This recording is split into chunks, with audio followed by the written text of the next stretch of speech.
नमस्कार दोस्तों। आज हम एक ऐसे विषय पर बातचीत करने के लिए साथ हैं जो सोशल मीडिया व्हाट्सएप वगैरह पे अक्सर पूछा जाता है। आप जानते हैं कि ये सवाल कि गांधी ने भगत सिंह को क्यों नहीं बचाया अक्सर हमसे आपसे पूछा जाता है। आप गांधी पर कुछ भी लिखिए, गांधी पर कोई भी बहस शुरू कीजिए तो ये सवाल तुरंत टपक जाता है और इमोशनल सवाल भी है। आखिर भगत सिंह हम सबके हीरो हैं, मेरे हीरो हैं, आपके हीरो हैं, इस देश के हर नौजवान के, इस देश के हर व्यक्ति के हीरो हैं। तो यह सवाल महत्वपूर्ण बन के आता है कि आखिर गांधी ने भगत सिंह को बचाया क्यों नहीं। जब मैं ये सवाल सुनता हूं तो मुझे लगता है कि यह सवाल पूछने वाले के मन में दो धारणाएं हैं। पहली धारणा तो यह है कि अंग्रेजों के राज में भी गांधी इतने ज्यादा मजबूत थे, इतने शक्तिशाली थे, इतने ताकतवर थे कि वो जिसको चाहते फांसी लगवा देते और जिसको चाहते उसकी फांसी रुकवा देते। और दूसरी धारणा ये कि गांधी से ये उम्मीद की जाती है, ये मान के चला जाता है कि गांधी का दिल इतना बड़ा था कि वो एक ऐसे व्यक्ति की भी फांसी रुकवाने की कोशिश करते जो वैचारिक रूप में उनसे दूर खड़ा था। हम सब जानते हैं कि गांधी अहिंसा के प्रचारक थे और भगत सिंह ने हिंसा का रास्ता चुना था। पहली धारणा गलत है और दूसरी धारणा सही। अक्सर होता क्या है कि माउंटबेटन की बहुत सारी तस्वीरें आपको दिखाई देती हैं या कुछ और वायसराय की दिखाई देती है, लेकिन माउंटबेटन की तस्वीरें सबसे ज़्यादा दिखाई देती हैं गांधी के साथ, नेहरू के साथ, पटेल के साथ। और उसके आधार पर हम ये धारणा बना लेते हैं कि जो कांग्रेसी नेता थे, बड़े कांग्रेसी नेता थे, उनकी अंग्रेज़ों से इतनी अच्छी पटती थी, इतनी अच्छी निपटी थी कि वो जो चाहते वो अंग्रेज़ों से करवा लेते। ऐसा सोचते समय हम ये भूल जाते हैं कि माउंटबेटन हिंदुस्तान में सिर्फ एक उद्देश्य से आए थे और ये उद्देश्य था हिंदुस्तान को आज़ादी देना। तो हिंदुस्तान को आज़ादी देने का जो सवाल था वो हिंदुस्तान के नेताओं से बातचीत किए बिना, मिले बिना, उनसे अच्छे संबंध बनाए बिना सफल हो ही नहीं सकता था। लेकिन क्या इसके पहले भी स्थितियां ऐसी ही थीं? अगर आप थोड़ा पीछे चले जाएं, 1942 में चले जाएं, जब गांधी ने नारा करो या मरो का नारा दिया था, अंग्रेज़ों भारत छोड़ो का नारा दिया था, अंग्रेज़ों ने जब ये अपील की कि कांग्रेस सेकेंड वर्ल्ड वार में हमारा साथ दे, तो कांग्रेस ने कहा कि ये है साम्राज्यी लड़ाई, ना देंगे एक पाई, ना देंगे एक भाई, यानी ना तो हम आर्थिक सहयोग देंगे और ना ही सेना में भर्ती कराएंगे। तो क्या हुआ था? आप जानते हैं कि सारी कांग्रेस सरकारों को बर्खास्त कर दिया गया था जो राज्य में थी, और इसके साथ साथ सारे कांग्रेस नेताओं को जेल में डाल दिया गया था। मैं सिर्फ एक जेल का एग्जाम्पल लूंगा जहां गांधी को रखा गया था। आगा खां महल सुनकर सबको लगता है कि वो इतना शानदार महल होगा कि उसके अंदर ऐशो आराम की सारी चीज़ें उपलब्ध होंगी। लेकिन अगर आप मेरी किताब उसने गांधी को क्यों मारा पढ़ें, उसमें मैंने कई लेखकों को उद्धृत करते हुए ये बताया है कि उसके आसपास का जो दलदली इलाका था, खुद महल के अंदर का जो माहौल था, वो इतना ख़राब था कि किसी को भी बीमार करने के लिए काफ़ी था। और आप जानते हैं कस्तूरबा गांधी की मृत्यु वहाँ पर हुई। महादेव देसाई जो बहुत करीबी थे गांधी के, उनके सचिव थे, उनकी मृत्यु वहाँ पर हुई।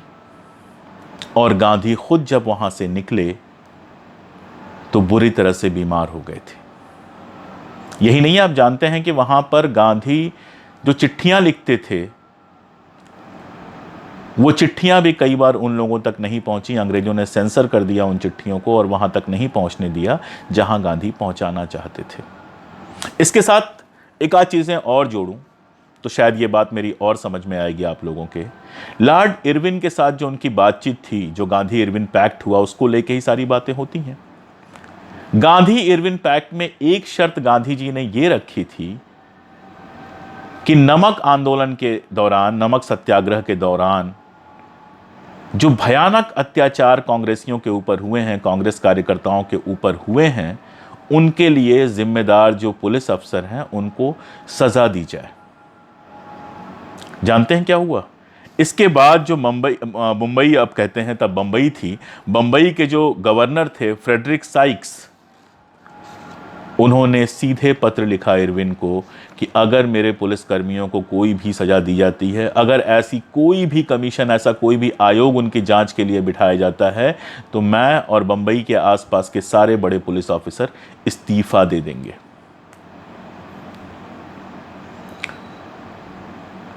देखिए, हम लोग मान के चलते हैं भगत सिंह महान थे, और हम लोगों के लिए भगत सिंह महान थे, हैं और रहेंगे। क्यों? क्योंकि उन्होंने अंग्रेजों के खिलाफ लड़ाई लड़ी थी। लेकिन अंग्रेजों के लिए वो क्या थे? जो अंग्रेजों के खिलाफ लड़ाई लड़ रहा था, वो अंग्रेजों के लिए क्या था? उनका दुश्मन था। और उन्होंने किस आरोप में उनको सजा हो रही थी? सॉन्डर्स की हत्या के आरोप में उनको सजा हो रही थी। सॉन्डर्स कौन था? सॉन्डर्स एक अंग्रेजी पुलिस ऑफिसर था। आज भी आप जानते हैं कि अगर एक पुलिस वाले के साथ आप बदतमीजी कर दें तो पूरी पुलिस फोर्स आपके खिलाफ हो जाती है। वो दौर तो अंग्रेजों का था, वो दौर तो गुलामी का था। जब ये बात शुरू हुई तो पंजाब के सारे जो पुलिस ऑफिसर्स थे, उन्होंने इस्तीफे की धमकी दी। और ये बात मैं अपनी तरफ से नहीं कह रहा हूं, ये बात मैं कह रहा हूं इरविन के बेहद करीबी जो थे दोस्त, जिनका नाम था बर्नेस, जो न्यूज़ क्रॉनिकल के संवाददाता थे, उन्होंने लिखा कि अगर इरविन यह शर्त मान जाते कि भगत सिंह की फांसी टाल दी जाए तो पंजाब के हर पुलिस प्रमुख ने इस्तीफा दे दिया होता। यही नहीं, लंदन में जो बैठे हुए थे चर्चिल साहब, वो भी इस बात के लिए बिल्कुल राजी नहीं थे। उसी समय एक और अखबार था द पीपल, उसने लिखा कि पंजाब के पुलिस ऑफिसर्स ये धमकी दे रहे हैं कि अगर भगत सिंह की फांसी की सजा माफ की गई तो वो सारे के सारे इस्तीफा दे देंगे। अब ऐसे हालात में आप सोचिए कि क्या इरविन मान लेते इस बात को कि भगत सिंह की फांसी टलवा दी जाए? ये पहला सवाल मैं आपके पास छोड़ रहा हूं। दूसरा सवाल इससे भी इंपॉर्टेंट सवाल है, क्या भगत सिंह खुद फांसी रुकवाना चाहते थे? अगर आप भगत सिंह और उनके साथियों का दस्तावेज पलट कर पढ़ें तो आपको पता चलेगा कि उनके पिता सरदार अजित सिंह ने जब फांसी रुकवाने के लिए, फांसी ना देने के लिए एक पत्र अंग्रेज़ों को लिखा था, तो उसके जवाब में भगत सिंह ने कितने ज़बरदस्त तरीके से अपने पिता की आलोचना की थी। दरअसल अगर आप पूरा याद करेंगे सारा कुछ, अगर आप भगत सिंह का अपना लिखा पढ़ेंगे तो आपको ये बहुत स्पष्ट हो जाएगा कि जब वो बम फेंकने के लिए गए थे तभी उनके मन में ये बिल्कुल निश्चित था कि हमारे खिलाफ मुकदमा चलेगा और उस मुकदमे के बाद मुझे फांसी होगी। आप यहां तक देखते हैं कि अपने लिए वो कोई वकील लेने के लिए भी इनकार कर देते हैं। आसिफ अली साहब बटुकेश्वर दत्त के वकील थे, लेकिन भगत सिंह ने कहा कि मैं अपनी वकालत खुद करूंगा। क्यों? क्योंकि क्रांतिकारियों के बारे में जो गलतफहमी फैलाई जा रही थी, भगत सिंह चाहते थे कि कोर्ट को सहारा बनाकर, कोर्ट के मंच से वो अपने क्रांतिकारी आंदोलन के बारे में सारी दुनिया को बताएं, वो अखबारों में छपे। और आप जानते हैं ऐसा ही हुआ भी। भगत सिंह ने तो ये पत्र लिखा था कि हम विद्रोही हैं, हमने अंग्रेज सत्ता के खिलाफ विद्रोह किया है, हमें फांसी ना चढ़ाई जाए, हमें गोली से उड़ा दिया जाए। यानी भगत सिंह खुद किसी तरह के क्षमादान के पक्ष में नहीं थे। तीसरा और सबसे महत्वपूर्ण सवाल जिसका जवाब मुझे देना है वो ये है कि क्या महात्मा गांधी ने भगत सिंह की फांसी रुकवाने के लिए कोशिश की? तो इसका जवाब हाँ है। गांधी का जितना कुछ लिखा हुआ है, जितना गांधी ने लिखा है, हम लोग उसको CWMG कहते हैं, collected works of Mahatma Gandhi. वो आप अगर इंटरनेट पे आप ढूंढेंगे तो वो पूरा खंड आपको मिल जाएगा। तो मैं चाहूँगा कि उसके खंड 51 के 155 नंबर पेज को आप पढ़ें। उस पर गांधी ने 18 फरवरी को एक पत्र लिखा था इरविन को। उस पत्र में वो क्या लिखते हैं, मैं वर्बेटिम पढ़ता हूं। यह मैं निश्चित रूप से कहूंगा कि उनके विचार सही नहीं हैं, लेकिन भगत सिंह बिला शक एक बहादुर आदमी हैं। बहरहाल मृत्युदंड की बुराई यह है कि वह एक व्यक्ति को सुधरने का मौका नहीं देता। मैं यह मुद्दा आपके सामने एक मानवीय आधार पर रख रहा हूं और मेरी इच्छा है कि इस आदेश को टाल दिया जाए, अन्यथा देश में अनावश्यक उथल पुथल हो सकती है। अगर आपकी जगह मैं होता तो उन्हें रिहा कर देता, लेकिन सरकारों से ऐसी उम्मीद नहीं की जा सकती। यानी वो कह रहे थे कि ठीक है भाई, आप रिहा तो नहीं कर सकते हो, लेकिन प्लीज भगत सिंह को आप फांसी की जगह आजीवन कारावास या कोई दूसरी सजा दे दो, फांसी न दो। इसके बाद भी गांधी ने लगातार कोशिश की। इरविन ने अपने एक संस्मरण में लिखा है जिसमें वो कहते हैं कि गांधी ने कहा है कि उन्हें डर है अगर भगत सिंह के मृत्युदंड के बारे में मैंने कुछ नहीं किया तो समझौता टूट सकता है। मैंने कहा इसका दुख मुझे भी होगा, लेकिन मेरे लिए यह बिल्कुल असंभव है कि भगत सिंह के मृत्युदंड के मामले में कोई छूट दे सकूं। यानी अगर गांधी वो इरविन पैक्ट तोड़ भी देते, वहां से बाहर भी निकल आते, तो भी भगत सिंह की फांसी रुकने की कोई संभावना नहीं थी। ये इरविन के इस कथन से ही बहुत क्लियर हो जाता है। एक किताब है, मैं चाहूंगा आप लोग उसको पढ़ें, अगर वो मिल जाए, अंग्रेजी में भी है, हिंदी में भी है, आसानी से अमेजन पे मिल जाएगी। गांधी एंड भगत सिंह, वीएन दत्ता साहब की किताब है, पतली सी किताब है।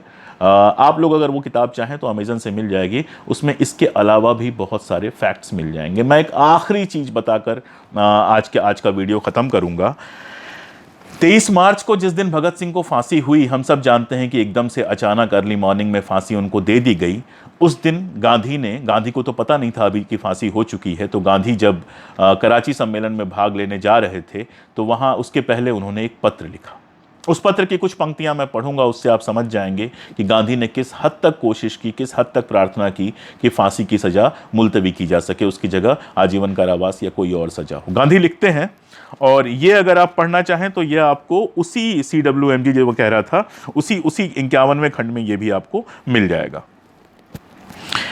गांधी कहते हैं कि आम राय सही हो या गलत, फांसी की सजा को उम्र कैद में बदल देने की है। जब कोई सिद्धांत दांव पर न लगा हो तो अक्सर आम राय का सम्मान करना कर्तव्य हो जाता है।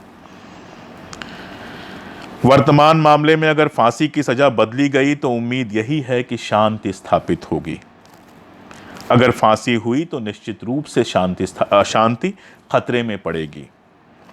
इसे देखते हुए मैं आपको सूचित कर रहा हूं कि क्रांतिकारी पार्टी ने मुझे यह आश्वासन दिया है कि अगर इन जिंदगियों को बख्श दिया जाए तो वह पार्टी हिंसा की राह छोड़ देगी। फांसी एक ना बदले जा सकने वाला कृत्य है। अगर आप सोचते हैं कि निर्णय में जरा भी खामी है तो मैं निवेदन करूंगा कि फिलहाल इसे टाल दीजिए ताकि आगे इसकी समीक्षा की जा सके। दया कभी बेकार नहीं जाती। तो गांधी ने इस हद तक जाकर कोशिश की थी, इरविन से इस हद तक प्रार्थनाएं की थी कि भगत सिंह की फांसी की जगह उन्हें उम्र कैद की सजा दे दीजिए, या अगर माफ़ कर सकते हैं तो माफ़ कर दीजिए। इसके बाद भी अगर कोई कहता है कि भगत सिंह की फांसी रुकवाने के लिए गांधी ने कोई कोशिश नहीं की तो वो दरअसल झूठ बोल रहा होता है, या फिर ज़रूरत से ज़्यादा इमोशनल होकर एक ऐसी बात कर रहा होता है, ऐतिहासिक तथ्य जिसकी गवाही नहीं देते। तो सच्चाई ये है कि भगत सिंह ने एक पुलिस ऑफिसर की हत्या की थी। ये बात शायद अंग्रेज़ों को कभी पता नहीं चलती, लेकिन भगत सिंह के ही 2 या 3 साथियों ने गद्दारी की, जाकर कोर्ट में गवाही दी, जो खुद उस हत्या के समय साथ में भगत सिंह के मौजूद थे। तो भगत सिंह को वो जो फांसी हुई वो अपनी ही पार्टी के गद्दारों की वजह से हुई। गांधी ने कभी ये नहीं चाहा कि भगत सिंह को फांसी हो, अपनी तरफ से पूरी कोशिश की, लेकिन उसके बावजूद हालात ऐसे थे कि गांधी भगत सिंह को नहीं बचा सके। तो आज की बात इतनी ही। अगली बार फिर मैं किसी ऐसे ही विषय के साथ आपके बीच हाजिर होऊंगा। और अगर आपको लगता है कि इतिहास से जाले उठाने की मेरी ये कोशिश सकारात्मक है, काम की है, तो ये वीडियो, मेरा चैनल सब्सक्राइब कर लीजिए। दिक्कत क्या है? शुक्रिया।